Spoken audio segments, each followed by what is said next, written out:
Bonjour à tous. Comme d'habitude, cette vidéo fait suite à la vidéo sur les nouveaux couples mise en ligne il y a quelques jours. Il s'agit aujourd'hui d'insister en fait sur les attentes immenses que l'on porte sur cette notion de couple en fait. Alors que justement, il ne faudrait absolument rien attendre. Et c'est très difficile parce qu'il faudrait en fait que l'autre soit juste comme une cerise sur un gâteau, c'est-à-dire qu'il vienne juste parachever une vie déjà épanouie. Mais le problème, c'est qu'on est très très souvent en situation de manque. On ressent comme un vide en nous et on pense que l'autre va combler ce vide. C'est ce qu'on lui demande et ce qu'on attend. On a tous vécu des traumatismes, mais en fait, ces traumatismes nous ont fragmentés. On a laissé des fragments de nous, soit dans une vie antérieure, soit dans l'enfance. Et donc, ces fragments qu'on a laissés un petit peu partout vont créer des trous, des vides, des manques. Et ces manques, on va essayer de les compenser. Et on va demander à l'autre de les compenser. Le problème, c'est que tant qu'on est dans la compensation, euh, on fait fausse route parce que dans la compensation, il y a une idée de... Moi, ça me fait penser à une prothèse, par exemple, une béquille, une roue de secours. En fait, quelque chose qui sera jamais aussi bien que l'original et qui va pas forcément tenir la route sur le long terme. Et c'est difficile de changer notre conception du couple parce que elle est quand même bien incrustée par tout un contexte culturel, par les films, euh, la publicité, l'éducation. Il y a des expressions assez parlantes qui devraient nous faire hurler et qui passent comme une lettre à la poste. En premier, par exemple, on dit d'un conjoint, c'est ma moitié. C'est horrible parce que ça veut dire que on n'est pas complet sans cette personne. Il y a d'autres expressions aussi. On dit par exemple, un tel ou une telle a pas réussi sa vie de couple. Comme si en fait le couple c'était un autre domaine et qu'il fallait cocher toutes les cases pour avoir dans cette course à la performance là qu'on vit un petit peu dans notre société et que tant qu'on n'a pas coché toutes les cases, ben, on a pas réussi du tout en fait. Et dans cette espèce de course au cochage de cases, là, et en parlant de réussite, toujours, j'aime pas tellement ce mot en fait, on oublie qu'avant de réussir quoi que ce soit, il faudrait commencer par être. Et justement, avant de chercher à être en couple, bien être tout simplement en fait. Et encore d'autres expressions dans le milieu New Age aussi, là, ça nous piège bien ça aussi, parce qu'on parle de flammes jumelles ou de sœurs jumelles, d'âmes sœurs jumelles. Et donc, quand on rencontre quelqu'un et quand on a eu un premier abord assez fusionnel, on se dit, ça y est, j'ai trouvé ma flamme jumelle, c'est super. Et si après la relation se dégrade, mais non, non, on insiste parce que on s'est persuadé qu'on avait trouvé sa sœur jumelle, sa flamme jumelle, et donc on reste avec cette personne. Des fois, on en chie pendant des années, mais on veut pas quitter parce que c'est notre flamme jumelle. Donc ça nous verrouille bien aussi. Et comme ça, en restant en plus avec cette personne et en vivant des situations qui sont pas très harmonieuses, on risque de recréer comme un karma, en fait, quelque part, qui va nous lier. Et on risque donc de devoir revenir encore se réincarner pour résoudre ce karma qu'on avait pensé régler. Enfin bref, on a empiré les choses plutôt que les avoir résolues. Et il y en a qui se frottent les mains parce que justement, on va venir se réincarner indéfiniment si c'est comme ça. Il y a une autre expression aussi, on parle de couple alchimique. Alors qu'est-ce que c'est qu'un couple alchimique?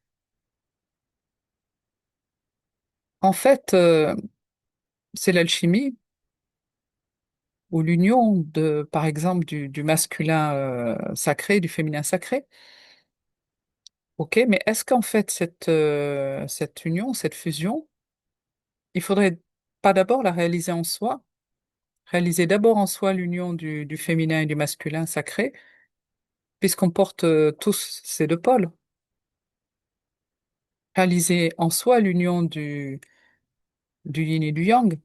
De tous les contraires, en fait, il faudrait déjà les fusionner en soi avant de chercher le bout qui manque à l'extérieur. Et il y a une autre intégration qui, à mon sens, est capitale, c'est l'intégration de sa part sombre.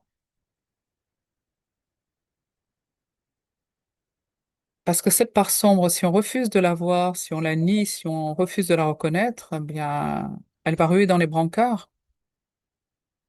Et plus on avance en âge, et plus on refuse de la voir, plus elle va ruer fort quelque part. Jung disait quelque chose comme l'inconscient, en fait, c'est quelque chose qui, l'inconscient, donc c'est un petit peu la part sombre de soi. L'inconscient, c'est quelque chose qui, si on ne le reconnaît pas, va revenir sous forme de destin. Ce ne sont pas exactement ces termes, mais l'idée est là. Et c'est très vrai parce que tant qu'on n'a pas reconnu cette part de nous, donc nous serons déjà incomplets. Et puis, on va toujours revivre les mêmes situations, on va toujours rencontrer le même genre de personnes. Donc, on va vivre, on a de grandes chances de vivre des schémas récurrents et on ne sait pas d'où ça vient. Euh, donc, il y a quand même pas mal de choses à faire d'abord en soi avant d'aller chercher à l'extérieur. On ne peut pas faire l'économie d'un travail sur soi. Parce qu'en fait, dans un couple conventionnel, ce qu'on demande à l'autre, c'est de faire la sale besogne, quelque part, ce travail que on devrait faire, on demande à l'autre de le faire. C'est-à-dire que on a refusé de faire le travail d'allègement de tous les bagages qu'on porte. Et donc, on arrive comme ça dans une relation avec notre sac à dos, la bien lourde de nos propres fardeaux. Et comme on attire que ce qu'on aimait, qu'est-ce qu'on va attirer vibratoirement? Ben, on va attirer une personne avec un sac à dos aussi chargé de fardeaux. Et là, on est mal barré quand même parce que les fardeaux, là, au lieu de s'annuler, eh ben, ils vont s'ajouter. Et là, on va finir écrasé par nos fardeaux respectifs et on n'aura pas avancé. Donc, on peut pas faire l'économie de cet allègement. Et à contrario, une fois qu'on l'a réalisé, une fois qu'on s'est allégé, une fois qu'on a travaillé sur soi, une fois qu'on a quand même un sentiment de complétude, et là, on risque fort d'attirer une personne semblable. Et là, on va pouvoir parler d'union vibratoire. C'est une expression qui a été ressortie pendant l'enquête. Et là, on va pouvoir aller loin quelque part.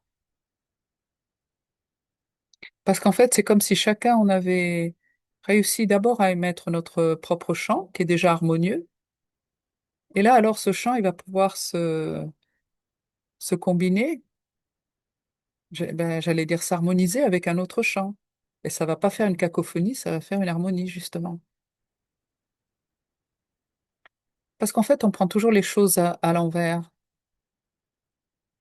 Et quelque part, et ça aussi c'était sorti dans l'enquête, il faudrait d'abord être en couple avec soi, parce qu'on est la personne avec qui on va passer le reste de notre vie, donc il vaudrait mieux bien s'entendre avec soi déjà. Donc déjà être en couple avec soi avant de chercher à être en couple avec quelqu'un d'autre. Et déjà, de toute façon, le fait de chercher, ça sonne pas juste, parce que une fois qu'on aura réalisé cette union des contraires en nous et qu'on sera complet, on n'aura pas à chercher. Et d'ailleurs, ça sera secondaire. Si quelqu'un vient, tant mieux. Si quelqu'un ne vient pas, tant pis. Enfin, pas tant pis, même, on sera bien de toute façon. Parce que quelque part, on appréciera la vie déjà seul. Alors, on l'appréciera à deux aussi, mais d'abord seul. Parce que si l'amour n'était pas un sentiment, mais une énergie, par exemple, ça changerait complètement notre façon de voir les choses. Et cette énergie, quelque part, ben, c'est de nous qu'elle doit naître. En fait, tout part de nous, quelque part. Parce que si on a cette énergie en nous, mais là vraiment, on va rayonner. Et si on rayonne, on va attirer. Mais on va attirer quelqu'un qui rayonne, pas quelqu'un avec des fardeaux. Alors tout ça, c'est plus facile à dire qu'à faire, mais c'est la seule solution si on veut vraiment ne pas retomber dans des schémas répétitifs. Voilà. Je crois que j'en ai terminé pour aujourd'hui. Ben, je vous souhaite de bien rayonner. Si vous avez aimé cette vidéo et si vous aimez cette rubrique, ben, likez, commentez si ça vous dit. Et je vous dis à très bientôt. Au revoir.